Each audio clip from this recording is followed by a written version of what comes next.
et Herman Aboua, bonsoir. Merci d'être là. En seconde partie, Daouda Koulibaly et Marius Como et prendront le relais à la suite, donc à côté du moins de nos invités. Monsieur Blaise Lasme, bonsoir. Bonsoir. Merci d'être avec nous. Je rappelle que vous êtes le secrétaire général adjoint en charge des grands ponts au PPACI.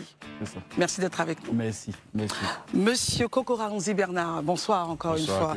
Vous allez bien? Vous êtes donc secrétaire national adjoint en charge des Ivoiriens de la diaspora au RHTP. C'est bien ça. Merci d'être présent ce soir. Moi qui vous remercie. Ce soir, la base de notre échange, de notre conversation tournera autour de l'état de droit, que nous dit donc le Google, qui est ami de personne et ennemi de tous, enfin ennemi de personne et ami de tous du moins. L'état de droit est un système politique et juridique où la puissance publique est soumise aux règles de droit et non au pouvoir arbitraire d'un dirigeant ou d'une autorité. Il garantit que toutes les autorités, gouvernants comme gouvernés, agissent dans les limites fixées par la loi, qui est hiérarchisée, publique et impartialement appliquée par une justice indépendante. Monsieur Blaise Lasme, pensez-vous qu'en Côte d'Ivoire, nous ayons donc l'état de droit, selon la définition donnée par le Google? Bon, en Côte d'Ivoire, on n'est pas d'un état de droit. Hein. Quand j'écoute la définition que vous venez de dénoter vous-même, on n'est pas d'un état de droit dans la mesure où l'ensemble des pouvoirs est concentré dans la main d'un individu qui soumet les institutions à sa volonté, à ses humeurs et à ses caprices. Donc, je pense que nous ne sommes pas d'un état de droit en Côte d'Ivoire. C'est quoi votre point de vue? Je pense que nous sommes tous Ivoiriens.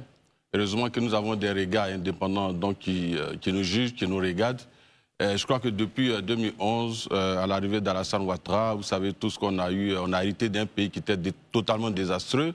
L'état de droit avait foutu le camp, c'était les exécutions extrajudiciaires dans notre pays. On peut citer des cas célèbres, tels que l'assassinat du général Robert Gueye, où il a été accusé sur la base d'accusations. Il a été assassiné, également sa femme, plusieurs personnalités. Il n'y a eu aucun début d'enquête. Ça, ce n'est pas un état de droit, mais c'est un état sauvage.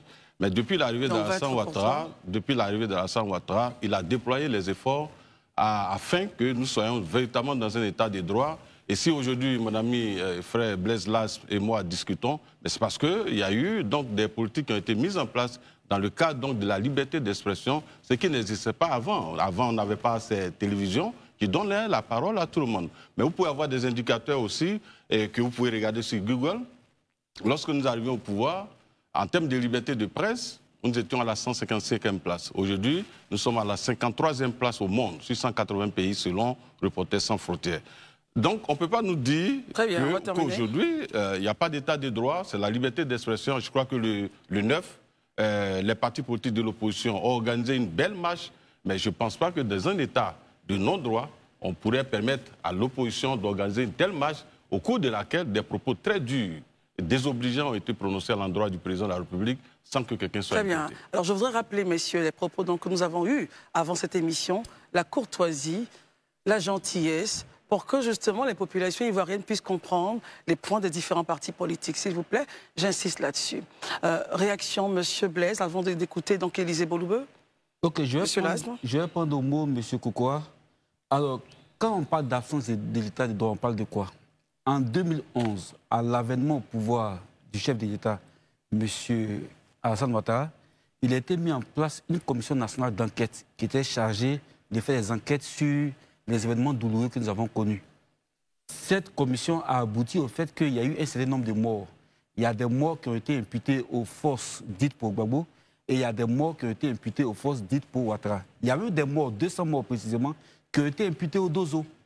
Mais jusqu'à présent, les seules forces qui ont été poursuivies, c'est les forces pour Gbagbo. Donc il y a une justice sélective.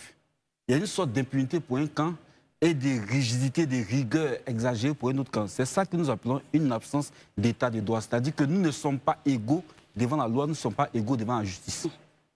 Très bien. Messieurs, alors, réaction et puis on va le débat. La réaction rapide que je voudrais avoir, donc, M. Blaise Lasme nous parle donc des événements post-crise. Crise électorale qu'ils ont créée de toutes pièces, en imposant la guerre à celui qui a gagné les élections. Heureusement qu'il y a eu des enquêtes. Dans un état de droit, on mène des enquêtes. Le reste, donc, des affaires sont remises, le reste est remis entre les mains de la justice. Voilà. Nous n'avons pas l'agenda de la justice. Il appartient donc à la justice de se prononcer sur les affaires lorsque des enquêtes sont rendues. Le rôle d'un État, le rôle du pouvoir exécutif, donc, c'est de conduire les enquêtes à travers le procureur de la République, ce que nous avons fait. Mais vous ne pouvez pas citer, regarder droit les Ivoiriens dans les yeux et dire qu'en 10 ans du gouvernement de M. Laurent Gbagbo, il y a eu une enquête sur les graves assassinats qui ont eu lieu dans notre pays. Camara H a été assassiné, il n'y a eu aucune enquête. Même le ministre Bogadou a été assassiné, aucune enquête. Jusqu'à présent, personne ne sait ce qui est arrivé au monsieur. Mais ça, ce n'est pas un état de droit. Nous avons mis en place aujourd'hui, 15 ans après, nous savons très bien qu'à partir de 2011, compte tenu de la crise post-là que nous avons eue, la situation était vraiment délicate. Vous n'en avez pas idée. Mais 15 ans après, faisons l'analyse et l'évolution de l'état de droit dans notre pays. Aujourd'hui, dans notre pays, personne ne peut commettre des bêtises sans être arrêté. Voilà. Messieurs, ouvrons le débat. Élisée Boloubeur. OK. Moi, je voudrais juste poser la question à Blaise Lasme avant comment il s'appelle, Kokora. Moi, je voudrais dire une chose. Blaise Lasme, est-ce que vous avez connaissance de la Constitution? C'est juste une question. J'ai lu la Constitution. OK. Parce que quand je lis la Constitution ici, je vois que des articles 63 jusqu'aux articles 74. De tous ces articles-là, le seul article qui a été ajouté, qui est nouveau, dans la Constitution de 2016, c'est l'article 74. Il vous dit ici, le président de la République a l'initiative des lois concurremment avec les membres du Parlement. Sinon, tous les autres articles ont été repris in extenso de l'ancienne Constitution. Mais quand on regarde ces articles consacrent l'absolu pouvoir au président de la République. Ces articles-là, que ce soit la Constitution de 2000 ou de 2016, consacrent l'absolu pouvoir au président de la République. Est-ce que vous ne pensez pas que ce soit sous le régime de Laurent Gbagbo ou que ce soit sous le régime d'Alassane Ouattara, vous avez contribué à faire en sorte que le président soit pratiquement un demi-dieu sur l'État de Côte d'Ivoire? Action. Merci beaucoup.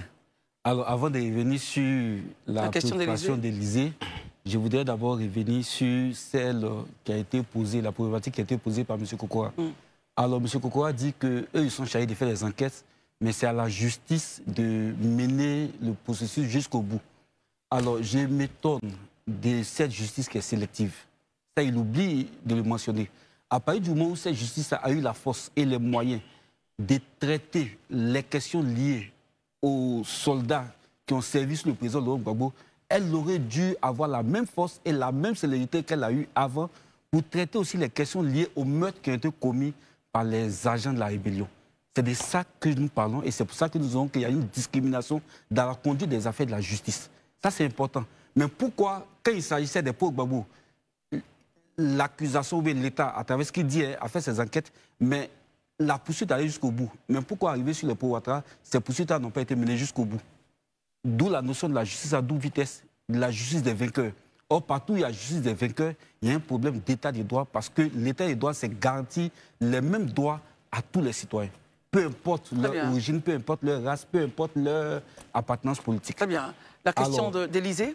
Je ne comprends pas même le sens de sa préoccupation. Voilà, dans le débat qu'on est en train de mener. On parle d'état des droits. Il peut peut-être mieux expliquer? Non, je viens. Parce qu'il a dit que depuis sous Gbagbo, il y a eu un ensemble de pouvoirs qui ont été concentrés dans les mains du chef de l'État. Selon l'article 74 de la Constitution, oui. Un demi-dieu, selon ses propos. Et si je peux les systématiser ici. Alors, mais Gbagbo Laurent n'a pas écrit de constitution. Gbagbo Laurent n'a pas écrit de constitution. La constitution qu'il est venu trouver et sur laquelle il a travaillé est issue de la transition qui a été menée par le président Robert Gueye, le chef de l'État en son temps. Par contre, le chef d'État actuel a écrit une constitution. Je pense que si on avait la possibilité d'écrire une constitution, on allait aller vers une relativisation des pouvoirs du chef de l'État. Très bien, il va réagir, Élysée, relance. OK. Je pense qu'il faut quand même qu'on soit un peu conséquent. Allez-y. Sous la transition, on peut rappeler la composition de la transition. Allez-y. La transition, après 4 mois, le RD a quitté la transition. La transition a été conduite par le FPI et la junte militaire, qui ont donc écrit la Constitution. Laurent Gbagbo, et c'est de mémoire, a pris même à une déclaration, il a dit l'article 35 a été écrite justement pour éliminer Ouattara. Ça, c'est de notoriété, nous tous on l'a vu. Donc quelqu'un qui n'a pas écrit une constitution, mais qui sait l'esprit qui a poussé la constitution à écrire l'article 35. Vous ne pouvez pas me dire que Laurent Gbagbo est étranger à la constitution. Il va réagir maintenant, bien sûr. Merci beaucoup. Laurent Gbagbo, il y a très peu de temps, lors d'un meeting, a fait un commentaire sur la constitution actuelle, qui a été prise en En 2016. 2016, oui. Voilà, mais ce n'est pas lui qui a écrit cette constitution. Mais il a dit que cette constitution imposait qu'un troisième mandat ne pouvait se faire. Il ne fait qu'une interprétation, une analyse de la constitution, selon l'esprit qu'il sous-tend ou bien l'esprit qu'il perçoit dans cette constitution. Mais ça ne voudrait pas dire que c'est lui qui est le maître ou bien le maître de cette constitution. Très bien. Donc c'est un commentaire qui a été fait par un homme politique. Bon, on va terminer dessus. Excusez-moi, je vais terminer dessus. Herman, s'il vous plaît. Soit, on reste sur ce qu'il dit, mais la question reste toujours d'actualité. Laurent Gbagbo n'a pas écrit de constitution, il vient y trouver une constitution qui donne tous les pleins pouvoirs à un président de la République, donc qui en fait un demi-dieu. Est-ce qu'il trouve, lui, qui est un homme d'état de droit, aujourd'hui qui condamne la gestion du pouvoir parce qu'il estime aujourd'hui que le président est pratiquement le dieu vivant sur terre.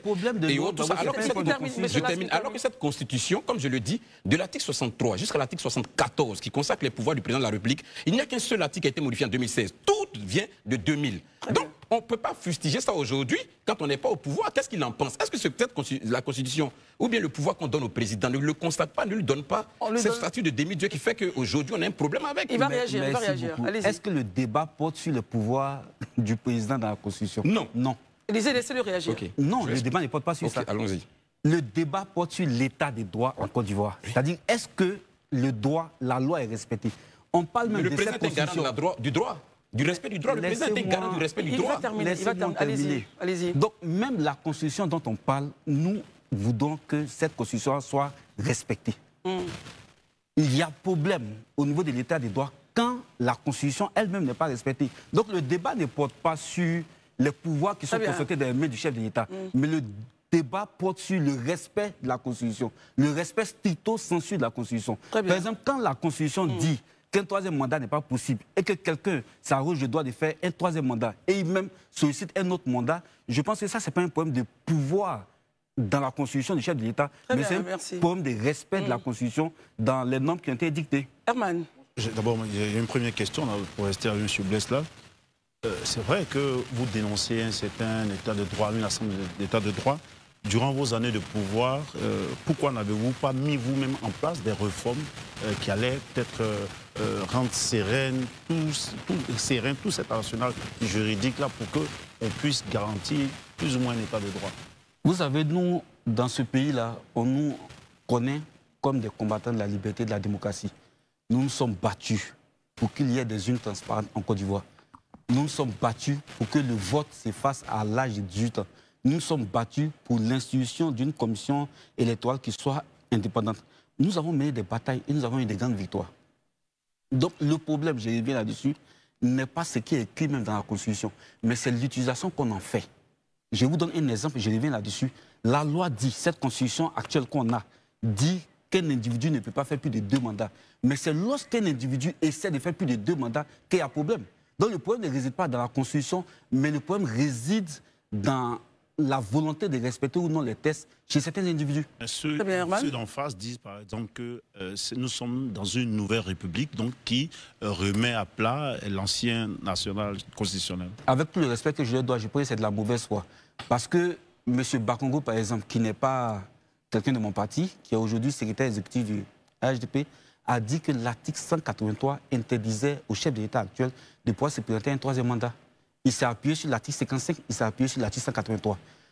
Le ministre de la Justice, allant défendre la Constitution devant les députés, a dit qu'il pouvait prouver techniquement qu'il était impossible au chef de l'État de se représenter à un 3e mandat. Il y a eu donc une attitude dolosive de la part des tenants du pouvoir. Ils ont trompé le peuple pour les emmener à voter une Constitution alors qu'ils savaient bien qu'ils avaient un plan derrière la tête. Monsieur Kokoa, qu'est-ce que vous répondez à ça? Alors, ce que vraiment j'ai entendu beaucoup de choses, mais je crois qu'il faut être concentré dans le débat. Dans votre première prise de parole, c'est vous qui avez dit que, en posant la question s'il y avait un état de droit, vous avez dit que malheureusement il n'y a pas d'état de droit parce que les pouvoirs seraient concentrés entre les mains d'une seule personne. Donc on ne peut pas dire une chose de son contraire. C'est vous qui l'avez dit. Je crois que c'est pour ça qu'il vous a posé la question. Mais je pense que, heureusement qu'il est revenu là-dessus et vous a rappelé que vous avez donc géré ce pays et vous aussi, vous aviez le pouvoir, donc concentré entre vos mains. Mais si on est tous d'accord que le pouvoir ne doit pas être concentré entre les mains d'un individu, mais il faut qu'on change la Constitution.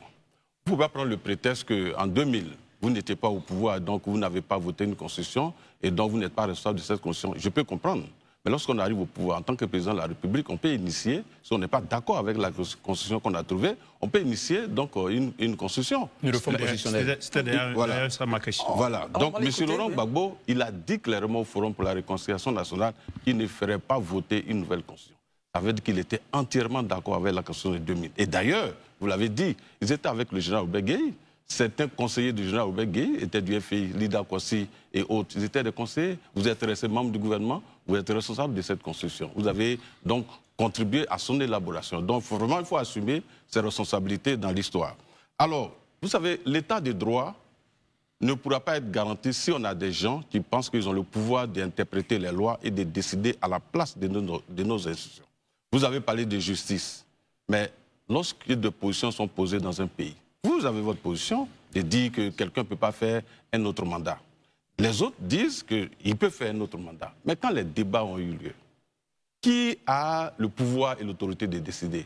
Mais ce sont les organes de justice, dont le Conseil constitutionnel. Donc quand le Conseil constitutionnel a décidé depuis 2020, si vous êtes un républicain et que vous respectez l'état de droit, vous devez vous taire sur cette question. Parce que vous et moi n'avons pas le pouvoir de dire qui peut être candidat dans un pays et qui ne pourrait pas l'être.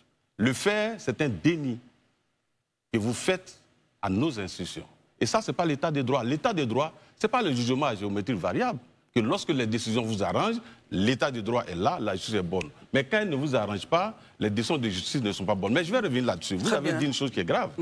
Et il faut rentrer dans l'histoire en parlant donc des républiques. Mais il faut vous informer, au Sénégal, Macky Sall a fait Abdoulaye Wade a fait 2 mandats. 2000, en 2002, ils ont changé la constitution, ce qui lui a permis d'être candidat en 2012. Vous savez quoi? Il y a eu le même débat au Sénégal. Mais lorsque le Conseil constitutionnel a tranché et a permis à Wade d'être candidat, tout le monde s'est tué. Parce que là-bas, effectivement, ils respectent les institutions. C'est votre comportement de ne pas respecter les institutions de la République qui plonge donc les pays dans des crises. Et vous, Blaise Las, je crois que vous avez dit sur un plateau télé que le président, il est illégal. Je vous assure, si nous n'étions pas dans un état de droit, mais vous aurez été arrêté. Parce que traiter un président de la République d'illégal sur un plateau télé, je crois que c'est la chose la plus grave. Mais on vous a laissé partir à la maison, mais c'est parce qu'on respecte votre liberté d'expression. Monsieur Kokora. Herman, dernière relance pour vous réaliser. Dernière relance, on constate, c'est vrai que vous parlez de l'état de droit, ce qu'il y a et autres, mais il n'y a que des militants, des cadres des partis, certains partis de l'opposition sont arrêtés. C'est vrai, on peut regarder un peu après les charges contre eux. Il y a aussi que le fait, c'est que des candidatures de leaders de l'opposition, des leaders quand même qui sont significatifs sur l'échiquier, ont vu leur candidature rejetée. Quoique ces leaders-là ont été adoubés par leur convention de leurs partis respectifs. Alors, maintenant, est-ce là la justice équitable que prône le RHDP? D'abord, votre perception n'est pas juste. En Côte d'Ivoire, les jugements ne sont pas faits en fonction des couleurs politiques. Je peux vous donner des exemples. Donc, des cadres du RHDP qui ont été arrêtés, j'étais en prison. Le cas le plus récent, c'est l'ancien ministre Joël Nguessan, donc qui a été arrêté. Je vous apprends qu'il a été porte-parole du RDR pendant pratiquement 10 ans. Il a été libéré. Il a été sous caution de façon provisoire. Et donc, il y a une procédure qui est en cours. Je peux vous prendre l'exemple du maire de Bangolo, qui a été arrêté en début avril, donc qui est parti en prison. Je peux vous citer des cadres importants du parti d'aujourd'hui qui ont fui le pays parce qu'ils sont poursuivis. Je peux prendre l'exemple de l'ex-DG de la nouvelle pharmacie de la santé publique, donc qui est en fuite.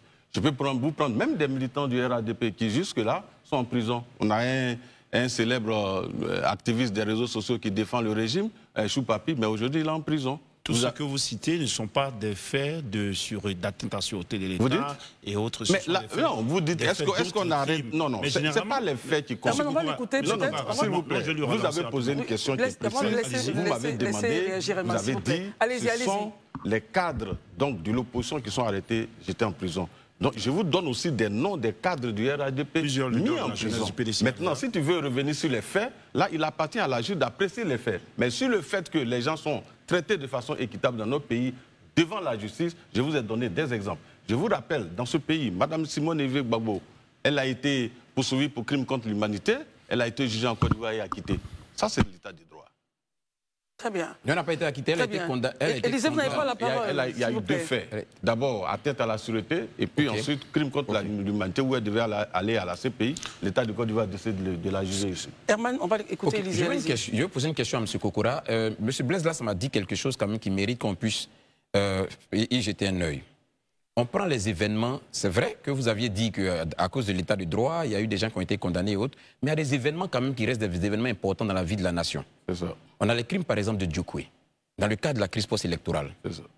On a vu des procès qui ont été faits comme celui par exemple de la décapitation de Toussaint, où il y a des gens qui ont été condamnés, mais jusque-là, qu'en est-il de la situation de Djokwe, où en une seule journée, près de 800 personnes, selon les organisations des droits de l'homme, ont été exécutées. On n'a pas encore eu de suite. On n'a pas encore eu de jugement, on n'a pas eu de personnes condamnées. Qu'est-ce qu'il en est? Vous qui êtes, je vais dire aujourd'hui, garant de l'état de droit, qu'est-ce que vous dites pour ça? Est-ce que vous avez lu le rapport des faits dont vous faites cas? Que dit ce rapport? Voilà. Est-ce que vous avez lu le rapport? J'ai lu le rapport des organisations des droits de l'homme. Voilà. Je vous serais tenté de vous poser la question s'il y a des gens qui ont été incriminés et qui n'ont pas fait l'objet de procès. Je vous rappelle que dans ce même cadre, Monsieur Amadé Ouremi, qui était le principal instigateur et responsable de ce massacre, a été arrêté, jugé, condamné à perpétuité. Donc, il y a eu un jugement sur ce cas. Et tout le monde nous reconnaît, vous prenez les rapports, il est clair. Il est le responsable de ces crimes à Djokwe. Donc, il y a eu un jugement. Voilà. Donc, maintenant, si vous me dites qu'il y a des cadres du RADP qui étaient mêlés à cette affaire et qui seraient en liberté, bon, vous pouvez... Je n'ai mené aucune investigation dessus, pour être honnête, vous dites s'il y a des cadres ou pas. Toujours est-il qu'on a suivi un peu le procès de M. Amadé Ouremi. M. Amadé Ouremi, c'est vrai, a été condamné pour des crimes qu'il a commis dans la forêt du Mempueko et dans les périphéries de Djokwe. Mais je vous parle d'une décision qui a eu lieu à Djokwe et on n'a eu aucune communication officielle sur le fait que, sur ces rapports qui ont été faits par les organisations des droits de l'homme, comment on appelle ça, l'État du Côte d'Ivoire a mené des investigations et les personnes... Tels ont été interpellés et ont été... Non, c'est ce que je dis. Je dis c'est le rapport qu'on n'a pas eu. Je poursuis ma question. Allez-y, il y a eu une commission de réconciliation et vérité qui a été mise en place, dirigée par Feu, l'ancien Premier ministre Bani, qui a fait un rapport. Où est le rapport? On n'a jamais eu connaissance de ce rapport. Si, le rapport, il est public. Vous pouvez taper sur Internet, vous verrez le rapport. Que dit le rapport? Mais le rapport, il est clair. Qu'est-ce qu'il dit? Que dit le rapport? Mais le rapport... Les grandes lignes du rapport. Non, d'abord, le rapport de Bani, ce n'était pas une enquête. C'était un rapport pour conduire le processus de réconciliation nationale. Oui, je n'ai pas dit c'est une enquête. Voilà. Donc, le processus de réconciliation nationale est clair. Il a mis en place un ensemble de mécanismes pour ramener la paix dans le pays. D'abord, le retour des exilés, le dégel des avoirs. Je rappelle, à toute fin utile, qu'il y avait près de 300 000 réfugiés, donc, que ce soit au Ghana, au Bénin et partout. Mais ils sont tous revenus aujourd'hui, parce qu'on a exécuté donc, les recommandations de Bani. Il y avait le dégel des avoirs. Je rappelle que même les Katina Koné, qui ont fait 10 ans à l'extérieur, quand ils sont revenus, il a réintégré, sa fonction. Il a même eu son rappel de 10 ans, alors qu'il n'a jamais travaillé pendant les 10 ans. Mais ça, c'est compte tenu du fait qu'il y a eu un rapport, effectivement, qui a été mis en place. Et d'abord, après le rapport, la CDVR, on a mis en place la CONARIV, donc, qui a poursuivi le processus. Et Mme Mariatou Koné est partie au Ghana, où les gars ont failli la frapper. Mais donc le processus a été poursuivi. Mais M. Kokora, il y a des célèbres prisons, bon, je veux dire des célèbres acteurs politiques comme Charles Blé Goudé qui ont aujourd'hui leur compte gelé, qui ne sont pas encore dégélés. Qu'est-ce qui explique ça? Bon, je crois que je n'en ai pas connaissance. Peut-être qu'il va falloir qu'il s'adresse donc aux autorités compétentes pour avoir donc les raisons pour lesquelles son compte ne s'est pas digéré, mais vraiment, je n'ai pas l'information. Très bien, merci beaucoup, M. Lass. Vous avez des éléments de réponse à donner aux différentes questions, allez-y. Je n'ai pas entendu des questions. Hein. D'accord, ou des compléments d'information. Non, moi j'ai même une question pour lui. Non, on va aller avec Élisée. Ok, j'ai une question pour M. Blaise Lass. Blaise Lass, le PPACI est un parti des peuples africains, un parti qui se veut légaliste, donc un parti qui est attaché à l'application des lois. Il savait donc qu'on peut ne pas être d'accord avec les décisions prises. Mais vous, qui êtes légaliste, est-ce que vous pensez que c'est légitime et légal de remettre en cause la décision d'une institution de la République? Laquelle? Le Conseil constitutionnel, donc qui en 2020 dit que le président Ouattara peut être encore candidat. Et donc, vous vous remettez sans cause, vous dites que c'est illégal, c'est pas juste. Sur quel élément vous vous appuyez? Est-ce qu'en tant que légaliste, c'est normal de dire qu'une institution de la République n'a pas agi en fonction du droit? Merci, M. Élisée. Je pense que nous savons au moins lire. Bien sûr. La Constitution est claire. un troisième mandat est illégal. Peu importe ce qu'on va dire, peu importe les arguties qui seront développés, l'article 183, l'article 55 disent qu'un troisième mandat est illégal. Tout à l'heure, à l'entente de mon propos, je n'ai pas parlé spécifiquement de la concentration des pouvoirs dans les mains d'un individu. J'ai parlé de la soumission des institutions à la volonté d'un individu. C'était ça mon propos. Je parle de quoi? Vous voyez, je lis ici statut spécial de l'ancien président. La loi 2005-201, 16 juin 2005, fixe des garanties procédurales particulières. L'ancien président ne bénéficie pas d'une immunité juridictionnelle après son mandat, mais toute poursuite est soumise à une procédure spéciale. Est-ce que cette procédure spéciale-là a été respectée concernant le président Laurent Gbagbo? Non.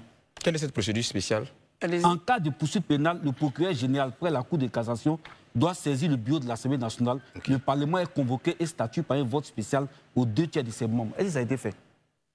Ben, répondez-nous, je sais pas. Non, mais ça n'a pas été fait.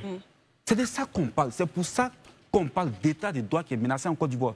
Parce que les normes, ce qu'on écrit, ce qui doit régir les rapports entre les individus, entre les Ivoiriens, ce n'est pas respecté. Ce n'est pas respecté. Il y a des gens qui ont tous les droits, il y a des gens qui n'ont pas les droits. Ils parlent des droits, mais il y a des gens qui ont braqué ici l'État ivoirien, des mutés, qui ont pris en otage l'État ivoirien, à qui on a donné des millions et des millions par muté. Ça se chiffre à des milliards. Est-ce qu'il y a eu des poursuites judiciaires? Aucune poursuite judiciaire, parce que c'est les enfants chéris de ce régime-là. C'est de ça qu'on parle. Élisée, vous avez une relance? Juste ce que je voulais... passe à Herman. Oui, la relance avant qu'on ne parte. J'ai compris en fait vos explications. Mais ici, est-ce que vous ne pensez pas que... Parce que l'État du Côte d'Ivoire, hein, vous avez connaissance de l'article 54? L'article 54 du statut des anciens présidents comment dit, cet article a dit quoi? Dans son dernier alinéa, je pourrais trouver cet article dit que les mesures spéciales réservées à un ancien chef d'État ne sont pas prises en compte quand les infractions opposées à ce chef d'État-là se sont faites dans le cadre électoral.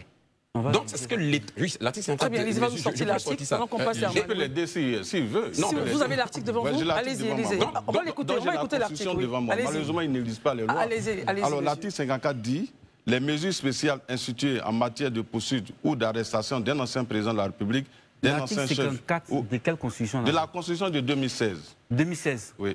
Allez-y, on l'a tous ici, allons-y. C'est le statut relatif à... Donc la loi est rétroactive alors? S'il vous plaît.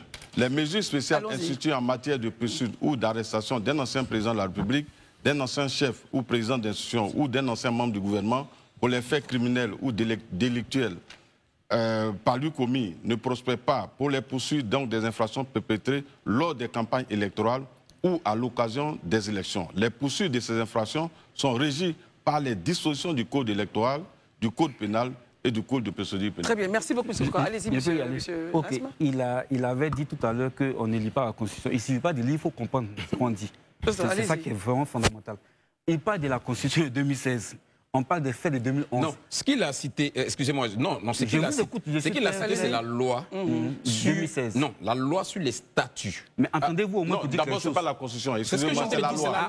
Non, c'est la loi. C'est le point d'Élysée qui est la loi sur les statuts relatifs aux anciens chefs d'État et membres du gouvernement. La Constitution, il est c'est cette loi, c'est la loi. C'est l'article 54 de cette loi. Sinon, ce n'est pas la Constitution. Voilà, c'est pas la Constitution. Le braquage de BCAO, ça concerne, selon ce qu'il dit là, le moment électoral, la période électorale. Mais non. Mais pourquoi non?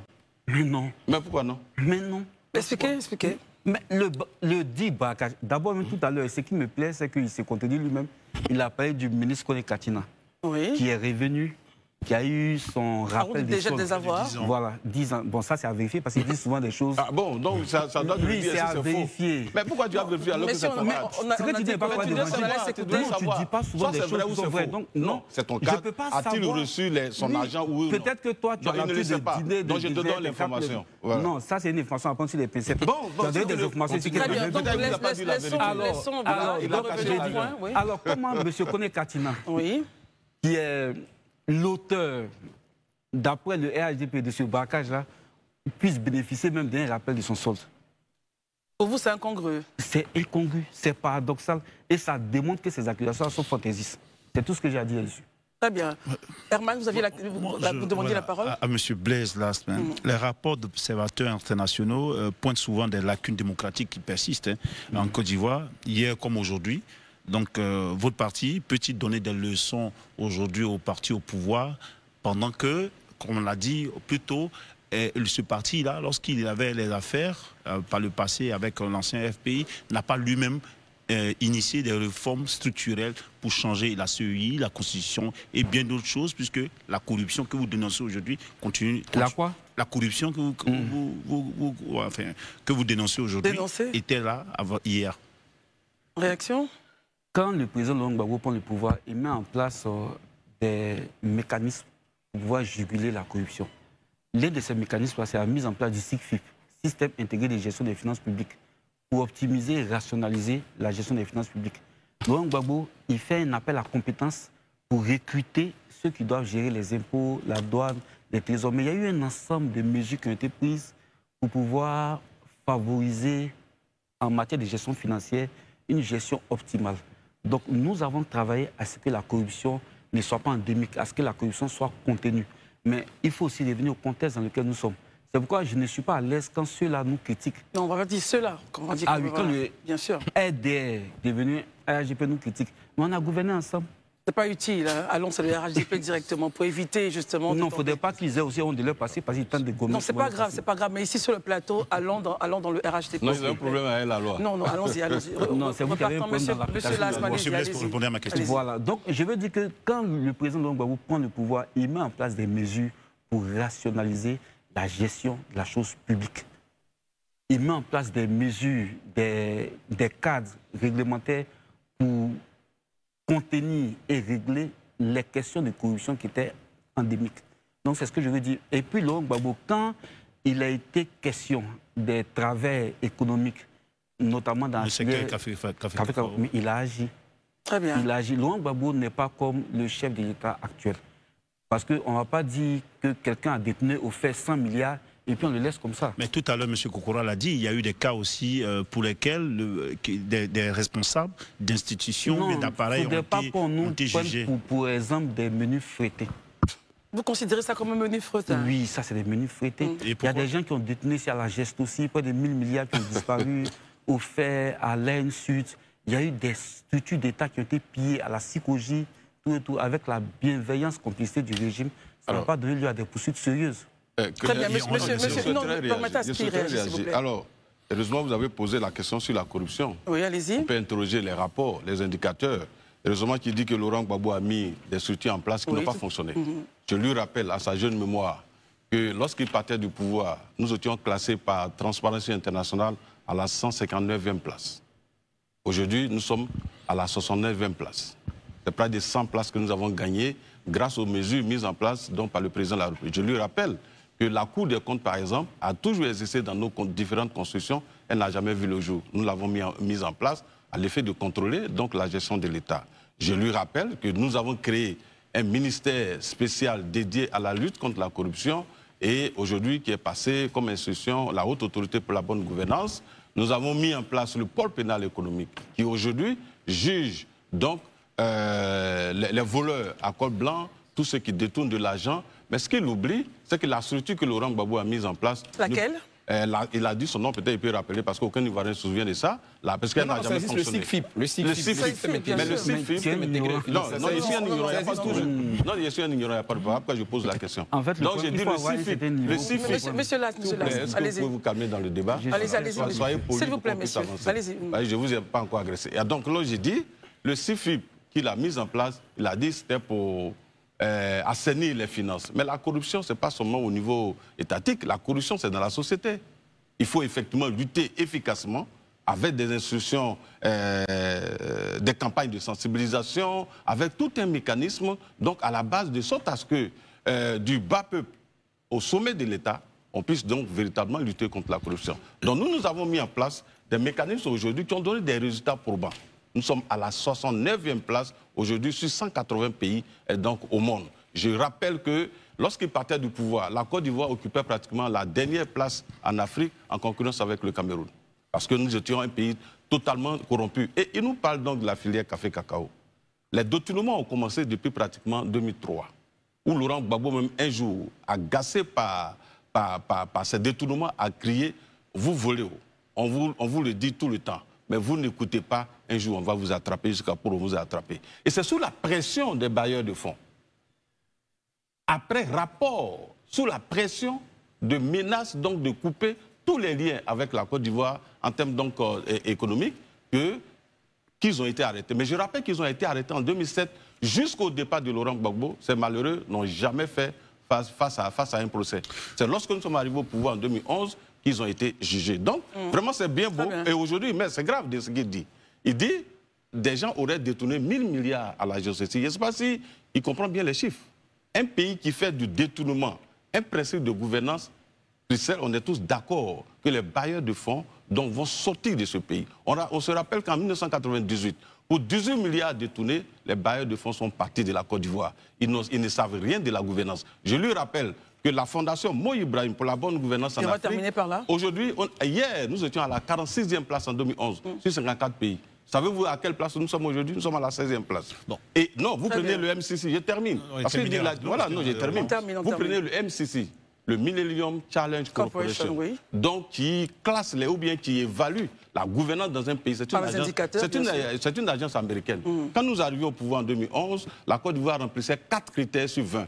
Mais déjà en 2016-2017, nous sommes passés à 16 critères sur 20, ce qui a permis à la Côte d'Ivoire d'avoir pratiquement 500 millions de dollars. Monsieur Lass, réaction? Oui, mais il faut qu'on sorte des incantations. Est-ce que quelle incantation? C'est des incantations, ce qu'il est en train de faire. Des chiffres, hein? Non, tous ces chiffres sont vérifiables. Mais il faut vérifier, pardon. Mais d'abord, il y a des choses au moins qui sont factuelles. Au fait, est-ce qu'il n'y a pas eu 100 milliards qui ont été détournés? Vous avez un rapport qui le dit? Oui, il y a un rapport. Le rapport de quelle structure? Il y a un rapport qui le dit. De quelle structure? Non, j'arrive. Quand vous parliez, je ne vous ai pas interrompu. Mais au-delà de ça, la Cour des comptes dont il parle, la Cour des comptes a révélé des dangereuses pratiques au sommet de l'État. On a vu ici, au niveau du passeport, des pièces d'identité, ce qui a été reversé comme quote-part à l'État ivoirien était complètement insignifiant, sans que jusqu'à présent, on nous explique ce qui s'est passé. On a vu ici qu'il y a des intermédiaires qu'on sollicite pour aller emprunter de l'argent, comme c'est le travail d'emprunter de l'argent. Mais ces intermédiaires, là où ils étaient prévus pour 10 milliards, mais certains ont eu jusqu'à 30 milliards. On a vu ici que le GAFI nous a interpellés comme un État véreux. Donc on ne peut pas avoir ces indicateurs-là et puis venir dire que tout va bien. Tout ne va pas bien. Ça va bien peut-être pour eux, mais ça ne va pas bien pour le peuple ivoirien. Ma relance, c'est justement aux deux rapidement. Et M. Bless, il y a eu quand même le cas de Fulton, cette usine qui devait faire de la transformation du cacao depuis les États-Unis pour nous, avec, on parle même de 2 milliards, je crois. Et il y a, pour vous aussi, 500 milliards 500 milliards. Et pour vous aussi, il s'agit, est-ce que c'est juste de dire que la gestion de 2003 jusqu'en 2011, en 2010, qui était une gestion dans un gouvernement que nous, les journalistes, on appelait le gouvernement à crabe, de mettre la responsabilité des failles de cette gestion-là à la seule responsabilité des gens qui étaient au pouvoir, alors que c'était un pouvoir qu'on gérait. Monsieur Kokora répond d'abord. Il ne faut pas insulter l'intelligence des Ivoiriens. Vous déniez donc au président de la République élu, Laurent Gbagbo, la responsabilité de gérer ce pays. Vous savez, le président de la République, il est le chef de l'exécutif. Il y a eu Marcoussi. Non, j'arrive. Marcoussi ou pas, le monsieur... Est-ce qu'on est tous d'accord? Donc il aurait pu ne pas... Est-ce qu'on est tous d'accord que jusqu'aux élections présidentielles, avant qu'il ne perde les élections, il était le président de la République de Côte d'Ivoire? Oui. Est-ce qu'on est d'accord? Quelle est la responsabilité d'un chef d'État? Un chef d'État, quel que soit le gouvernement formé, a l'obligation de les emmener à travailler. Lorsque quelqu'un ne travaillait pas dans un gouvernement, on le fait sortir. Il ne l'a jamais dénoncé. Et d'ailleurs, je vous apprends que M. Laurent Gbagbo a dit publiquement que Guillaume Soro a été son meilleur Premier ministre depuis qu'il est arrivé au pouvoir. Pourquoi mention de Guillaume Soro? Mais parce qu'il était le chef de ce gouvernement. Donc, vous ne pouvez pas dire que votre Premier ministre il travaille bien, vous êtes d'accord avec sa gestion, et venir dire que parce que des gens auraient participé à ton gouvernement, alors il porte la responsabilité. La responsabilité incombe, cher frère, dans un pays sérieux, dans un État sérieux, au président de la République. Qu'est-ce que le RHDP même pense de Guillaume Soro? Mais ce n'est pas le débat. S'il y a un débat puisque vous l'avez évoqué pour Gbagbo. Non, si vous posez une question qui est précise, restons dans le carnaval de la gestion. M. Laurent Gbagbo dit que Guillaume Soro était son meilleur Premier ministre. Oui. Et qu'est-ce que le RHDP pense de Guillaume Soro? Mais on n'a rien à penser de M. Guillaume Soro. Ce que nous disons, est-ce qu'effectivement, M. Laurent Gbagbo, de 2000 à 2010, est resté le président de la République de Côte d'Ivoire? Est-ce que sous lui, la corruption n'existait pas et n'était pas endémique? Est-ce qu'on n'était pas classé pratiquement à la 160e place? Voilà le vrai débat. Donc ne tournez pas en rond. Il est resté le président. Et le président Laurent Gbagbo a dit à Issia, il a dit à Issia, il a dit où? À Issia, dans un meeting, que tellement que la Côte d'Ivoire était bien gérée sous lui, et que parce qu'il y avait des responsables à la tête du pays, il a réussi à financer des élections à l'extérieur pour des pays qui n'étaient pas donc en crise, et qu'il a même payé leur salaire. Donc tu ne peux pas dire une chose et son contraire.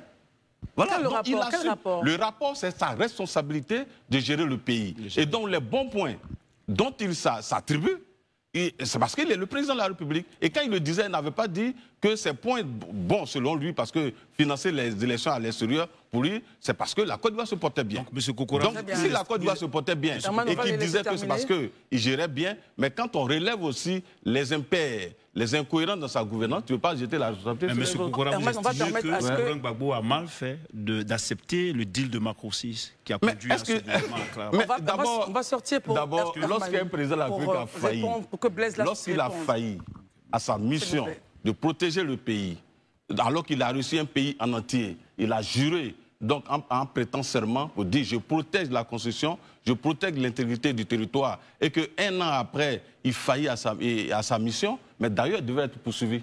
Parce qu'il a jeté les Ivoiriens en pâture, il avait la responsabilité de les protéger. Il n'a pas réussi, il était inapte à gouverner un pays. On va écouter Blaise Las sur la question posée par Herman. Merci beaucoup. J'ai cru qu'on avait demandé le bon temps et le respect. On entend dire que le président Laurent Gbagbo était inapte à gérer le pays. Bon, c'est un constat, c'est pas une non, mais le problème, c'est que tu n'es même pas apte à critiquer la gouvernance du président Laurent Gbagbo. Pourquoi? Je pense, messieurs, essayons de garder le bon temps. Si vous estimez que le point vous a gêné, il va retirer le point et puis on avance. Non, mais qui ne retire pas, on est habitué à toutes ces outrances. Allons-y. Voilà ce que je veux dire. Tout à l'heure, lorsque M. Lisée parlait, il a dit que le FPI, en son temps, a participé au gouvernement de la transition militaire. dont le FPI devrait être solidaire des effets de cette transition. Mais voici des gens qui ont souvent même été majoritaires dans le gouvernement de M. Laurent Gbagbo. Ils ont souvent été majoritaires. Quand tu parles du grand groupe du RDR, c'est-à-dire le RDR civil et le RDR militaire, à travers les forces nouvelles, ils ont été souvent majoritaires dans le gouvernement. Et aujourd'hui, ces gens nous disent que le gouvernement auquel on appartenait là... Bon, moi, j'ai un challenge avec ces gens. Essayons d'être courtois, messieurs. Dans tous les cas, les Ivoiriens nous regardent, s'il vous plaît. On est tous Ivoiriens. Le HDP aujourd'hui dit que le gouvernement auquel nous avons appartenu là, nous ne pouvons pas endosser les résultats issus de ce gouvernement. Ce n'est pas honnête. Ce n'est pas honnête. Aujourd'hui, on nous dit sur ce plateau qu'on a failli parce qu'on n'a pas su protéger les Ivoiriens. Oui, mais on a protégé les Ivoiriens. Il faut plutôt dénoncer ceux qui ont attaqué les Ivoiriens. Hier ou avant-hier, il y a eu une attaque terroriste dans le nord-est du pays. Téini, oui, à Téini. C'est malheureux. Mais ce qu'il faut condamner, ce n'est pas l'action du chef de l'État. Sur ce point-là, nous le soutenons à 100%. Mais ce qu'il faut condamner, c'est l'action des terroristes qui ont endeuillé les Ivoiriens. Alors, je ne peux pas venir m'asseoir ici, sur ce plateau, pour dire s'il y a eu des morts à Téini, c'est parce que le chef de l'État est inapte à assurer la protection des Ivoiriens. Non, ce n'est pas Alassane Ouattara que je dois accuser pour les attaques terroristes, mais c'est plutôt les terroristes qui ont attaqué et qui ont assassiné lâchement des Ivoiriens. Mais c'est le même principe qu'on leur demande. Soyez au moins vrais, soyez au moins solidaires de ce que les Ivoiriens ont vécu comme souffrance. Madame, le vice-président de la République, il s'appelle Timoko Meïlé, il était un cas de la rébellion. Il était un cas de la rébellion. C'est-à-dire? Il était dans les forces nouvelles. C'est au nom des forces nouvelles qu'il était ministre de la Constitution. Ça ne les dérange pas. Je pense que concernant les critiques qu'on fait à Laurent Gbagbo, il faut qu'ils aient de la mesure. Il faut qu'ils aient de la mesure. Très bien. Il a contenu la rébellion, il a empêché l'État de s'écouler, il a fait ce qu'il pouvait. Et ceux qu'on doit condamner sur ce point précis-là, c'est ceux qui ont attaqué la Côte d'Ivoire. Monsieur Kokora, il n'a pas encore répondu. Il réagit et puis on écoute Monsieur Kokora. Oui, sur Fulton, je pense que là, il y a une divergence sur les chiffres, que ce soit 100 milliards, 500 milliards. Ce qui est sûr, les choses ne sont pas bien passées. Et c'est suite à cela qu'il y a eu un procès concernant les histoires de... Qu'est-ce qui s'est passé en réalité? Oh, je ne peux même pas dire ce qui s'est passé, mais il y a eu des moyens qui ont été décaissés pour pouvoir accueillir une usine. Parce que de cacao en Côte d'Ivoire. Voilà, non, aux États-Unis. Parce que les Occidentaux reprochent que la transformation qu'on fait ne correspond pas aux normes qu'ils ont. Donc, dans une vision stratégique, il a été décidé qu'on puisse avoir une usine là-bas pour transformer directement là-bas afin de pouvoir mettre à leur disposition de la matière déjà transformée et augmenter les gains. La capacité. Voilà. Très bien. Mais il s'est trouvé que ça ne s'est pas bien passé. Alors, quelle était notre réaction? C'est ça qui est le plus important. C'est-à-dire qu'on ne peut pas empêcher quelqu'un de voler, mais au moins quand il vole, il faut agir de sorte à ce que la société soit informée qu'il y a eu transgression des normes et il y a eu réaction de la société. Nous avons réagi de façon responsable et les auteurs ou bien ceux qui étaient soupçonnés d'avoir commis des impairs financiers ont été sanctionnés. Très bien, M. Kokora va réagir, s'il vous plaît. Allez-y. Vous savez, Blaise Lab, je suis d'accord avec vous. Lorsqu'il y a des terroristes qui frappent ici et là, qu'il faut être, je vais dire, solidaire des gouvernements, des populations, c'est une bonne chose. Mais moi, je te dis franchement, si dans notre pays, les terroristes arrivent à prendre une partie de notre pays, à y constituer donc leur sanctuaire, le président en exercice l'a échoué. Laurent Gbagbo pouvait faire l'objet donc d'attaques sporadiques, les repousser ou bien les chasser hors du territoire. Il a protégé l'intégrité du territoire. Sa responsabilité, c'est de protéger l'intégrité du territoire. Dès lors que 60% du territoire échappait déjà au contrôle du gouvernement élu, il a échoué. Voilà. Il a échoué, donc, parce que son premier rôle, c'est ça, c'est d'assurer l'intégrité du territoire. Dès lors que tu n'y arrives pas, mais c'est un échec. Au Burkina Faso, vos pays que vous soutenez aujourd'hui, mais pourquoi vous les prenez comme des héros? Mais c'est parce qu'ils sont venus, ils ont chassé des gouvernements élus qui ont été incapables, incompétents, et puis aujourd'hui, ils essaient de lutter contre les terroristes. Voilà pourquoi vous les considérez comme des héros. Donc, on ne peut pas dire une chose et son contraire. Si les Roches, là, les Roches, écoutez-moi bien, Roche qui est parti, c'est pas parce qu'il a Roche, voulu, le président Roche, voilà, qui est parti, c'est pas parce qu'il a détourné de l'argent, mais c'est parce que les Burkinabés estiment qu'ils n'arrivaient plus à assurer la sécurité donc, du pays et de leur sécurité. Donc dès lors qu'il a failli à sa mission de sécurisation du pays, ils ont estimé qu'il devait partir. Et d'ailleurs, vous les soutenez, c'est vos amis. Mais revenons sur l'état des droits, parce qu'on entend s'écarter du débat.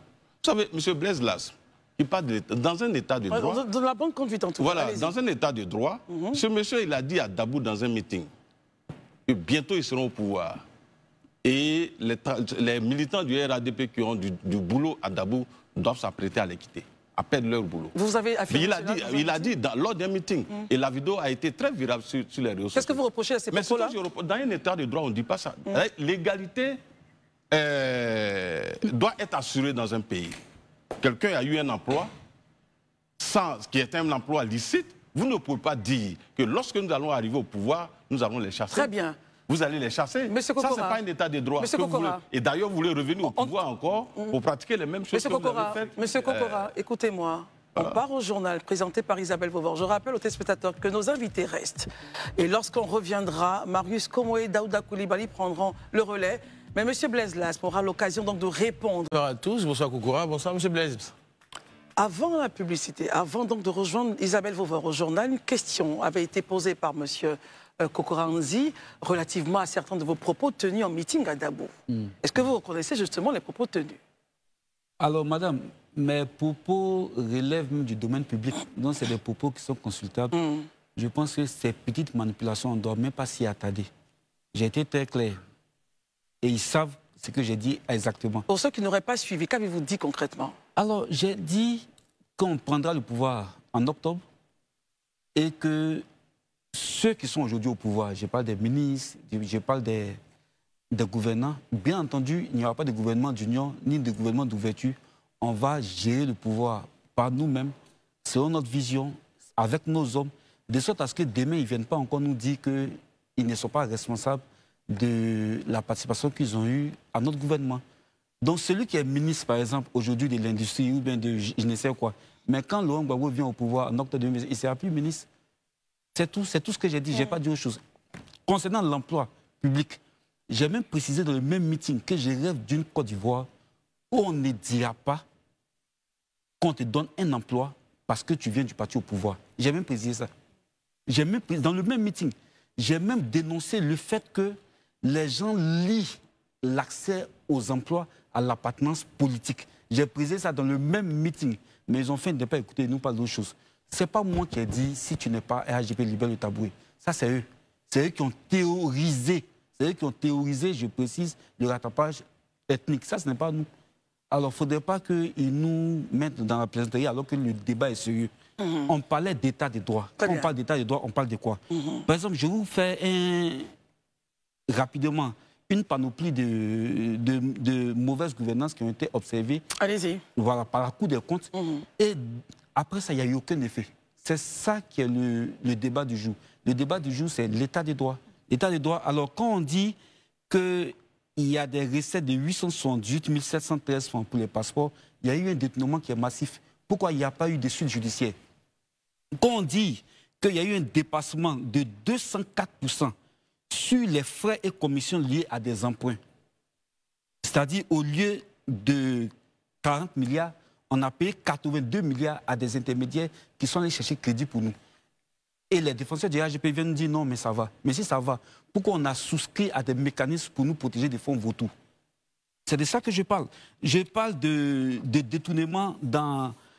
À la geste aussi, il a nié ça, mais c'est une réalité, ça a été révélé par la lettre de contenant numéro 795. Je parle des marchés publics, notamment au niveau de la réhabilitation des universités. 110 milliards ont été détournés. On ne sait pas qui a pris l'argent jusqu'à présent. Il n'y a eu aucun procès. Je parle de la prime des éléphants qui a été détournée. Je parle de la filière Café Cacao, il y a eu près de 500 milliards qui ont été détournés. Je parle de la filière Anaca, 337 milliards. Je parle des inscriptions à l'université. Il y a eu 430 millions qui ont disparu. Il n'y a jamais eu de procès.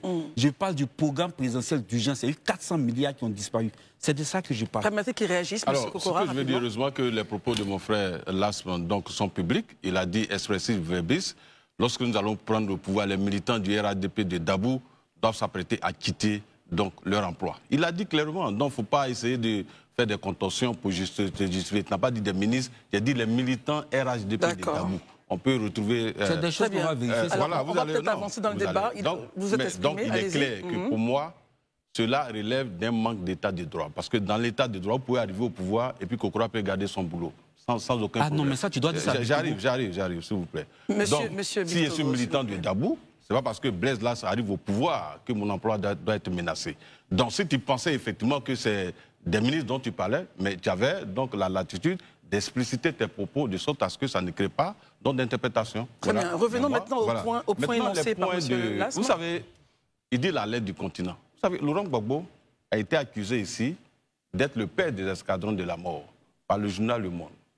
Mais après, il a porté plainte et il s'est trouvé qu'il n'a jamais été le pardon des escadrons de la mort. Donc si on devait prendre les rapports donc, des journaux, la lettre de continent même a dit que le président de la République avait un budget de souveraineté de 300 et quelques milliards, ce qui est faux. Voyez-vous. Donc si vous vous basez sur des écrits des journaux pour dire qu'un État fait des détournements, un principe de gouvernance, vous vous trompez. Très bien. Et votre problème, c'est que vous ne prenez pas en compte les rapports sérieux. Monsieur Blaise, dans ce monde, vous ne pouvez pas détourner 1000 milliards, 500 milliards. Et puis vous allez continuer de bénéficier de la confiance donc, des partenaires. Ce n'est pas possible. Vous êtes peut-être jeune. Je finis rapidement. Oui, allez-y. En 1998, retournez dans l'histoire pour 18 milliards détournés par le pouvoir sur rapport de l'Union européenne et non sur rapport d'un journal. Les bailleurs de fonds sont partis de la Côte d'Ivoire. Donc, vous pouvez détourner 1000 milliards et puis des gens vont être encore en train de vous donner crédit. Voilà, très bien. Ouvrons le débat avec nos amis et vous aurez l'occasion de revenir en point d'ajout aux questions qu'ils vont poser. Daouda. Merci beaucoup. Je pense que M. Lasme et M. Kokoranzi Bernard, vous avez parlé d'état de droit. Maintenant, nous, on revient sur le processus électoral. Donc, on laisse ce débat-là derrière nous. On est dans le processus électoral. Ma question s'adresse à M. Kokoranzi. Depuis 2020, l'opposition significative en Côte d'Ivoire se plaint de la CEI. Je veux dire, une grande partie de l'opposition, et même celle qui est significative, notamment le PPACI, le PDCI et autres, malgré toutes les propositions de réformes qui ont été faites, leurs propositions sont restées lettres mortes. Souvent, on se demande même si la CEI n'est pas une sous-section du RHGP. Est-ce que vous, RHGP, vous êtes de connivence avec la CEI? Pourquoi aujourd'hui, tout ce que la CEI dit, vous vous dites « Amen, on avance ». Vous savez, nous avons une opposition qui n'est pas responsable et qui n'a jamais respecté ses engagements pris. Je vous rappelle, la commission électorale indépendante actuelle a été l'objet donc d'un consensus général de la part donc des partis politiques. Après le dialogue, la 5e phase du dialogue politique, avant ça, le PPACI n'était pas membre de la commission électorale indépendante. Nous avions le PDCI donc, dont le membre a été proposé, c'était M. Siaka Bamba. Après ça, après la 5e phase, le PPACI, content est d'accord avec la composition et le fonctionnement de la commission électorale indépendante, a proposé un membre, à la personne donc de M. Demba Pierre. M. Daouda, est-ce que raisonnablement, si vous n'êtes pas d'accord avec une structure, vous pouvez proposer un membre à l'effet de ce que ce dernier soit y travaille? Non, mais mieux, en 2024, le PPACI, par la voix du professeur Danon Guégué, a exigé un poste de vice-président à M. Demba Pierre. Ça veut dire qu'ils étaient d'accord avec la commission électorale indépendante. Et je vous rappelle, même la révision de la liste électorale, le processus a été conduit par M. Siaka Bamba, proposé par le PDCI-RDA. C'est des gens qui ne veulent pas aller aux élections, donc il faut créer tout pour ne pas que nous puissions donc respecter le calendrier électoral. Sinon, mais Daouda, cette commission électorale indépendante, c'est elle qui a organisé les élections législatives de 2021, auxquelles ils ont participé. C'est elle qui a organisé les élections municipales et régionales où ils sont sortis perdants avec 2% donc, des voix. Mais Daouda, pourquoi ils n'ont pas récusé la commission électorale indépendante? Le chronogramme donc, qui a été établi par la commission électorale indépendante, mais c'est après dialogue avec tous les partis politiques. Nous, RADP, nous sommes responsables. Si nous ne sommes pas d'accord avec une structure, mais on n'y rentre pas. Très bien. Si nous ne sommes pas d'accord avec la commission électorale indépendante, mais nous n'allons pas courir pour aller déposer dans des parrainages.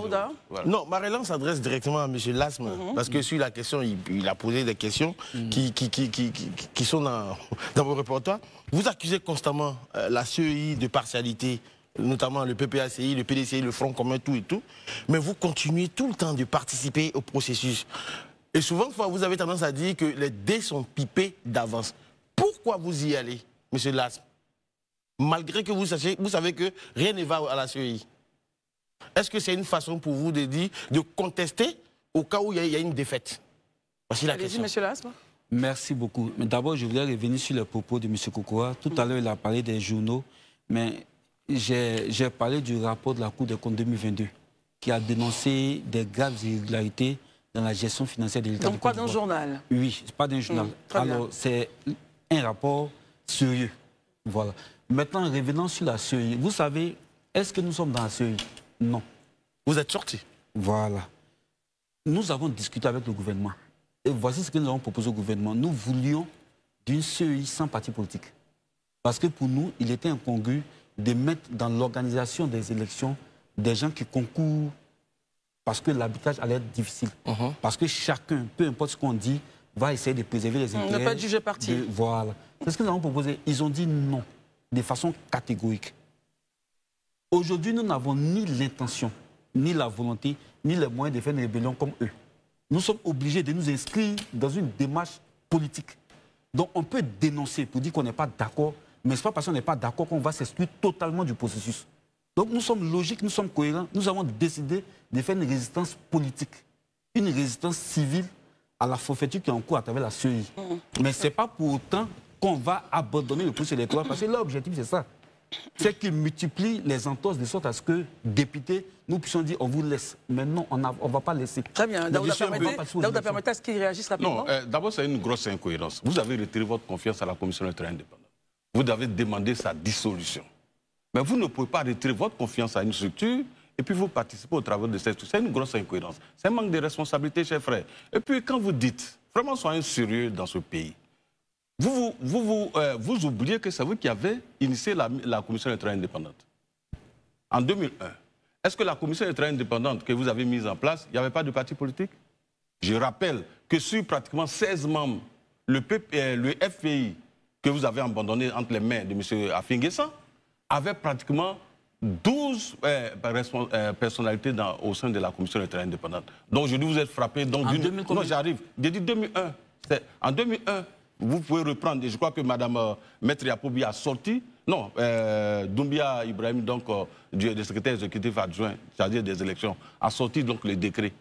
Donc, aujourd'hui, vous êtes frappé d'un brin de lucidité pour savoir que oui, les membres de la commission électorale indépendante ne doivent appartenir à aucun parti politique. Mais ce n'est pas sérieux. Vous avez dit à quel moment et à quelle discussion que vous ne voulez pas des partis politiques dans la commission électorale indépendante. Je rappelle encore, c'est après le dialogue politique que vous avez demandé à rentrer dans la commission électorale indépendante. Comme on n'est pas d'accord avec la composition d'une commission, mais on n'y rentre pas. Vous avez participé. Et d'ailleurs, ce que vous avez fait est grave, chers frères. Quand tu oses dire sur un plateau que le PPAC n'est plus membre de la commission électorale indépendante, mais c'est grave. Vous oubliez que vous avez prêté serment. L'état des droits, c'est où? Quand lorsque on prête serment et qu'après vous voulez violer votre serment, c'est du parjure. Logiquement, ceux-là devraient être poursuivis en justice si vraiment la CEI voulait donc leur créer des problèmes. Donc au lieu au lieu de vous enfermer dans l'incohérence, soyez sérieux, dites ce que vous voulez exactement et puis on verra ce qu'on peut faire. Très bien, relance Daoudé et on passe à Marius. Donc j'ai cru que j'allais avoir la possibilité de répondre. Non, je vais vous poser la question. La question vous est adressée parce que généralement vous avez, je sais que l'opposition, notamment le PPAC, vous avez demandé la révision de la liste avec le Front commun et autres. Il y a eu beaucoup de revendications qui ont été faites. Monsieur Lasme, en votre âme et conscience, est-ce que vous pensez concrètement que avec toutes ces revendications-là, on peut tenir le délai constitutionnel du 25 octobre pour aller à ces élections-là? Ça vous permet de sûrement répondre à M. Kokora.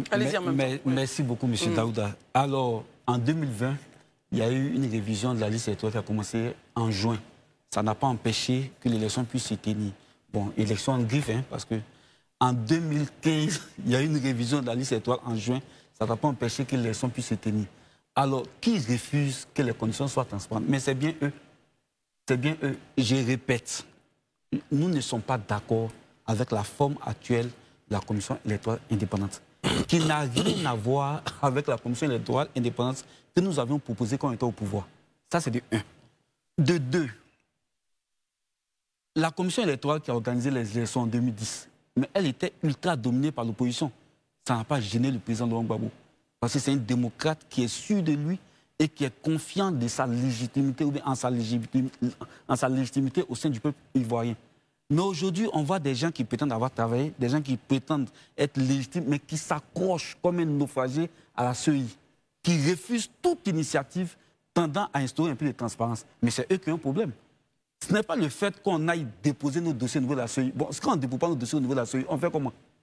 On est obligé de déposer nos dossiers. Mais ça n'empêche qu'on critique le fonctionnement, qu'on critique l'organisation, qu'on critique la composition. Mais c'est comme ça qu'on fait en politique. Je dis que nous ne savons pas prendre les armes. Ce que nous savons faire, c'est la politique. Et c'est ce que nous faisons. Très bien. Marius Komoré. Vous ne savez pas prendre les armes. Tout ce que vous savez faire, c'est de la politique. J'en profite donc pour vous interroger sur les derniers propos de M. Laurent Gbagbo, qui disait à qui voulait l'entendre d'aller dire à M. Ouattara, président en exercice, et qui s'apprête à briguer un 4e mandat, qu'il ne fera pas ce 4e mandat. Par quel miracle pourra-t-il empêcher M. Ouattara de faire cet autre mandat? Merci beaucoup. Le président Laurent Gbagbo, en parlant ici, s'adosse à la Constitution. C'est vrai qu'on peut faire du juridisme dans l'explication, l'interprétation, mais je dis que la Constitution, elle est écrite en français. Il y a des thèmes qui sont simples. La Constitution dit qu'on ne peut pas faire plus de 2 mandats. La Constitution dit en son article 183 que les dispositions qui n'ont pas changé restent en vigueur. Ça veut dire que concernant les mandats, il y a 2 mandats et on ne peut pas faire plus que 2 mandats. Donc au moins c'est en français, on peut lire, c'est en français simple surtout. Alors M. Laurent Gbagbo s'appuie sur la Constitution, s'adosse à la Constitution pour dire que ce 4e mandat-là, ce n'est pas possible. C'est son travail de dénoncer. Très bien. Alors, mais il n'a pas dit je vais Niarami ce pays. Ça veut dire quoi, essayons de parler un français que tout le monde comprend parce qu'on est vu de partout dans le monde. Ça veut dire quoi?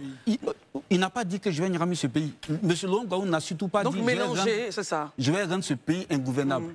Il n'a jamais dit que je vais frapper ce pouvoir moribond qui va s'écouler. Il n'a pas dit ça. Donc au moins... Très bien, Marius relance et ensuite M. Kokora. L'une des conditions pour être éligible à la magistrature suprême de notre pays, c'est d'abord d'être inscrit sur la liste électorale. M. Laurent Gbagbo, jusqu'à ce jour, bien que, et comme l'a dit Daouda, vous avez appelé de tous vos voeux à une table de discussion pour régler la question de son illégibilité. À ce jour, il n'est pas encore inscrit sur la liste électorale.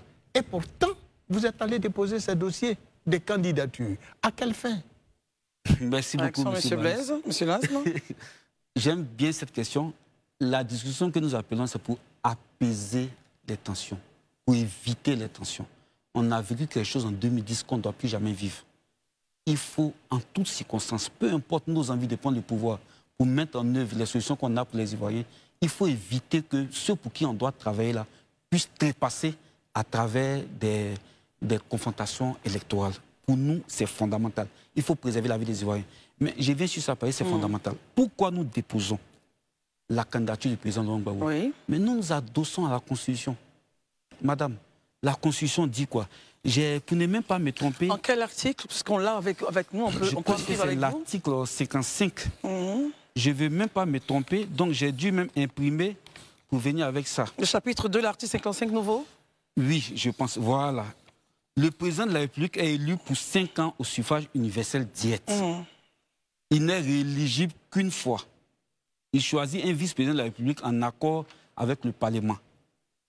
Le candidat à l'élection présidentielle doit jouir de ses droits civils et politiques. Ça, c'est les conditions maintenant. Le candidat à l'élection présidentielle doit jouir de ses droits civils et politiques. 1. Ça fait 1.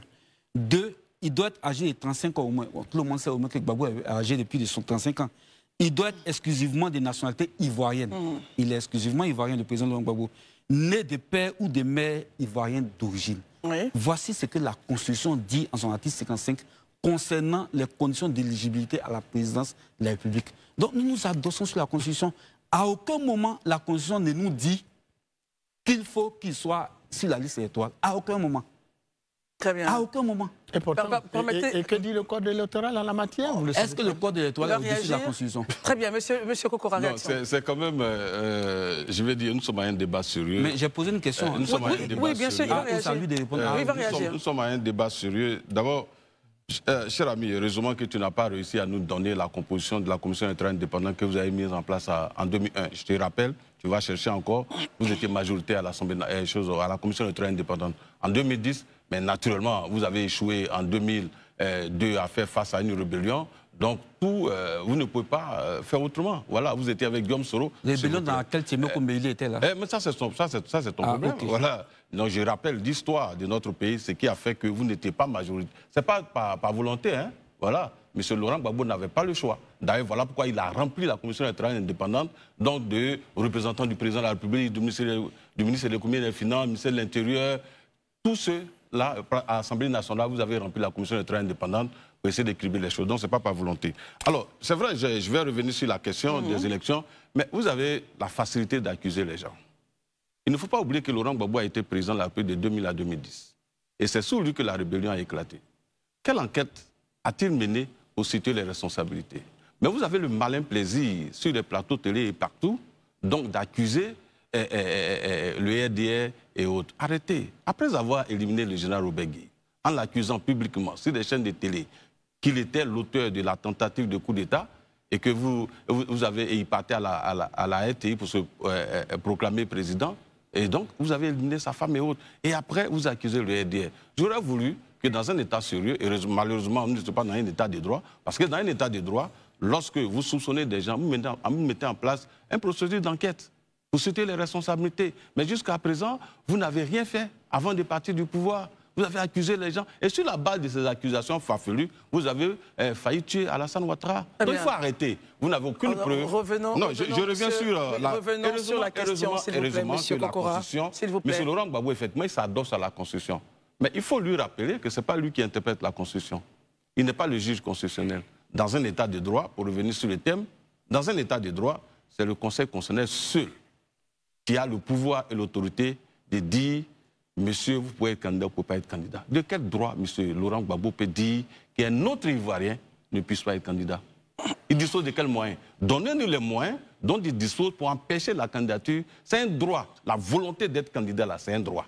La volonté de M. Laurent Gbagbo d'être candidat, là, c'est un droit qui lui est reconnu. Maintenant, quand tout ça est mis sur la table, celui qui tranche et qui lit la Constitution, heureusement à laquelle vous êtes adossé, c'est le Conseil constitutionnel. Très bien. Ce n'est pas M. Laurent Gbagbo. Merci beaucoup. Voilà, je voudrais vous rappeler. On revient à Daouda pour une question.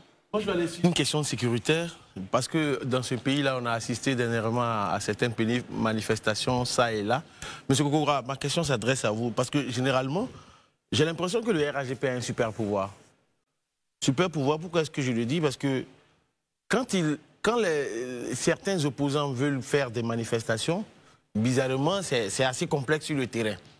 Mais il se trouve que souvent de fois, vos militants, sous le couvert d'une sortie inopinée, on a vu quand le président a annoncé sa candidature, on les a vus dans la rue. Dernièrement, ils étaient encore dans la rue pour le dépôt de candidature.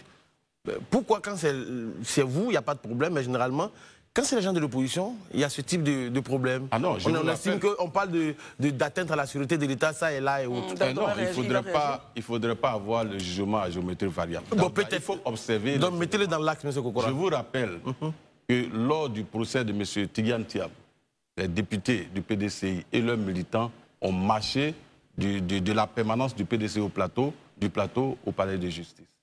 Les militants du PDCI ont marché à l'intérieur du pays sans solliciter donc l'État. Donc des gens ont marché. Chez nous, nous estimons que lorsque le président annonce sa candidature, mais c'est une action spontanée. Quand une action est spontanée... Est-ce que ce n'est pas un mot savamment choisi par vous? Ça devient spontané quand c'est vous, mais les autres, c'est une marche. Lorsqu'on remporte la Coupe d'Afrique et que les Ivoiriens sortent, ce n'est pas une action spontanée? A-t-on besoin donc d'une autorisation spéciale?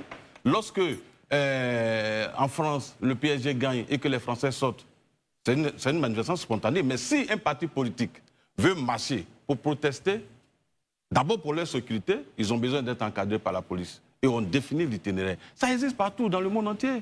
Voyez-vous? Et donc, ce que nous avons fait, ça rentre dans l'ordre normal des choses. Si demain le RHDP décide de marcher contre peut-être les pratiques de l'opposition, qui pour moi sont souvent contraires donc, à nos lois, lorsque Laurent Gbagbo veut donc, créer la bagarre dans notre pays, mais ils sont obligés de demander donc, la permission de l'État, l'autorisation avant donc, de marcher. Très bien, donc, monsieur.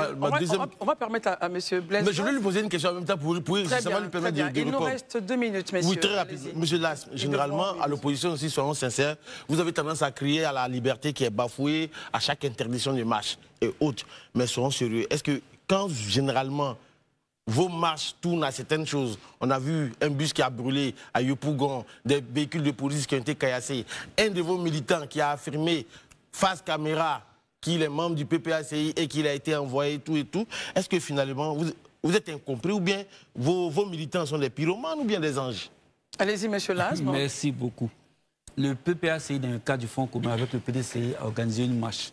Il n'y a eu aucune casse, il n'y a eu aucune destruction. Il n'y a surtout aucun policier qui a été attaqué. Mais je parle du 2. Ok, mais le 2, ce n'était pas une marche. Le 2, c'est des actes de vandalisme, des actes de voyousie. Reconnu par vous. Mais à partir du moment où quelqu'un va caillasser un bus, c'est du vandalisme. De la voyousie. C'est ce que j'ai dit. J'ai dit, votre parti a reconnu que ce sont ses militants. Il va réagir, Daouda. On va le faire réagir. Allez-y, monsieur Las. On a vu une vidéo d'aveu, on ne sait pas dans quelles conditions ces aveux ont été obtenus, de quelqu'un qui disait qu'il est militant du PPACI, qui a été pris à la suite de casse. Mais nous disons que ces actes-là sont des actes de vandalisme, de voyousie. Et nous, le PPACI, nous ne sommes pas coutumiers de tels actes. Ça, c'est de l'apanage du RDR devenu RHDP. Donc ça, c'est pas nous. Ça, c'est Très bien. Et je mets ça en relief avec notre match du 9. Est-ce que vous avez entendu qu'un cheveu ou bien un morceau de bois a été pris sur un militant? Non. Nous sommes une opposition responsable, respectueuse, résolument pacifique. Donc nous n'avons rien à voir avec les casses.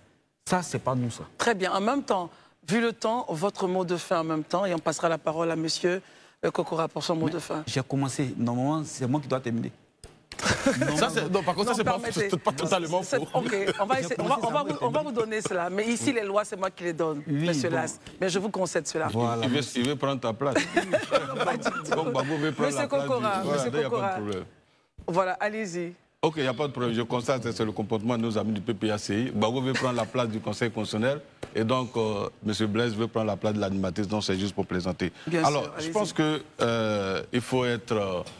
heureusement, malheureusement, c'est la fin donc, de l'émission.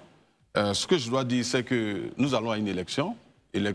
Donc, et heureusement, votre thème État de droit vient à point nommé. Il faut qu'ensemble, en tant que citoyens, nous puissions comprendre la nécessité de bâtir des États solides, des républiques sérieuses. Mais tout ça ne peut pas être possible s'ils ne sont pas adossés à des institutions fortes. Au respect donc de nos lois, au respect donc de nos décisions. Il faut que dans notre pays, on évite la bagarre. La Côte d'Ivoire a dépassé le temps des bagarres. Nous devons tous nous conformer à la loi. Et tant que c'est la loi qui tranche, tant que ce sont nos institutions qui tranchent, je crois que la Côte d'Ivoire ira toujours dans la stabilité. Et heureusement, pendant 15 ans, nous avons réussi ensemble, sous la houlette du président Ouattara, à bâtir un État véritablement stable, en sécurité, et qui a amorcé un développement serein. Très bien. Nous encourageons donc l'opposition à faire confiance à nos institutions et à ne pas créer la bagarre dans notre pays, parce que les Ivoiriens n'ont plus besoin de bagarre. Monsieur Lasme, mot de fin. Merci beaucoup. Il a parlé tout à l'heure d'institutions fortes, mais c'est ce à quoi nous aspirons. Et quand un chef de l'État vient dire « je me présente » parce que si je ne me présente pas, il y aura l'insécurité. Si je ne me présente pas, le pays ne va pas aller bien. C'est que les institutions qu'il laisse ne sont pas fortes. C'est que les institutions qu'il a essayé de bâtir pendant 15 ans ne sont pas fortes. Donc il a échoué. Donc quand tu as échoué, tu déposes le tablier, tout simplement. C'est mon mot de fin. Très bien. Bless Lams est arrivé préparé. Il était tout feu, tout flamme, déterminé à en découdre, sans agitation, comme il sait bien le faire. Voyez-vous, Kokora Anzi n'est pas le niveau de Bless Lams dans un débat. Je ne connais pas son niveau intellectuel, mais une chose est sûre, c'est que ce débat que nous venons de suivre, celui qui l'a gagné, c'est Lams Blaise. Pas parce que nous soutenons Bless Lams ou bien que le PPACI, mais c'est que celui qui a été concret, parce qu'il ne sert à rien de venir sur un plateau donner des chiffres que les Ivoiriens ignorent. Il suffit de venir réveiller les problèmes dont tous les Ivoiriens connaissent et rappeler que ces problèmes que nous connaissons n'ont pas encore trouvé un état de droit favorable à les régler. Parce qu'il ne faut pas oublier que c'était ça le sujet de la soirée. Nous avons un sujet clair. Est-ce que la Côte d'Ivoire a un état de droit? À l'approche des élections qui arrivent, est-ce que la Côte d'Ivoire est un état de droit? Et nous allons nous limiter à cette question pour répondre qui a gagné ce duel. C'est celui qui s'est plus concentré à prouver que la Côte d'Ivoire n'est pas un état de droit, plus que celui qui est venu nous parler de tout sauf des problèmes de droit. Nous ne sommes pas venus sur ce plateau pour parler de corruption. Donc, quand Kokora Anzi essaye d'attaquer sur la corruption Bless Lams, mais Bless Lams l'a dit, vous n'êtes pas mieux placé pour nous parler de corruption. C'est sur votre mandat qu'il y a des gens qui détournent 100 milliards, 1000 milliards et ils dorment chez eux sans que personne ne se plaît. Personne n'est arrêté. C'est ici, en Côte d'Ivoire, qu'on juge un ancien chef d'État sans respecter la procédure et qu'on espère pouvoir retirer celui-ci de la course à l'élection présidentielle en croyant que rien ne va se passer. Le cœur des Ivoiriens est chaud et c'est quand on a Kokora Anzi et Bless Lams sur le plateau qu'on se rend bien compte que ce n'est pas simplement du jeu. La politique, il faut la prendre au sérieux. Bless Lams ne peut pas, de manière réelle, avoir des accolades avec Kokora Anzi comme s'ils étaient de meilleurs potes. Et Kokora Anzi encore moins. C'est pour vous donner à quel niveau la politique a été malsaine sous Alassane Dramane Ouattara. Il n'a pas aidé les Ivoiriens à se mettre ensemble et à passer au-delà de toute chose politique. Il a voulu faire une réconciliation partielle, celle qui arrangeait son camp. Pourtant, pour faire la véritable réconciliation, il faut se faire violence. Car vous devez souvent faire des choses qui ne vous plaisent pas, des choses qui ne vous arrangent pas. C'est d'ailleurs ce à quoi le président Laurent Gbagbo a voulu mettre pied. Seulement qu'en face, il avait des gens qui avaient des très mauvaises idées. Quand le président Laurent Gbagbo accepte de partir à Marcoussis, quand il accepte de partir à Accra, quand il accepte de partir partout pour trouver la paix, quand il accepte d'intégrer dans son gouvernement des rebelles, ici Bless Lams nous a dit que le vice-président Meïlé a été un cadre de la rébellion et c'est au nom de cela qu'il a été ministre dans le gouvernement du président Laurent Gbagbo au niveau de la construction. La team, est-ce que vous comprenez ce que ceci signifie? Ça signifie que Bless Lams a touché où ça fait mal. Il a touché dans le gouvernement d'Alassane Ouattara actuel pour dire ton vice-président que tu as là, c'est un ancien rebelle. C'est dans ce cadre-là qu'il a été dans notre gouvernement. Qu'est-ce que vous avez dit? Monsieur Kokora Anzi a sauté cela. Pourtant, c'est une information factuelle. Bless Lams nous informe qu'il y a un rebelle dans le gouvernement d'Alassane Dramane Ouattara et que ce rebelle-là, ça veut dire que ce sont les rebelles qui nous gouvernent. Notre vice-président, c'est un ancien rebelle et ils l'ont assumé et il est là. Là, est-ce que vous comprenez? Ce débat, il n'y a pas à dire Kokora Anzi est venu avec les mêmes choses. Bless Lams est venu préparer et nous devons féliciter ça.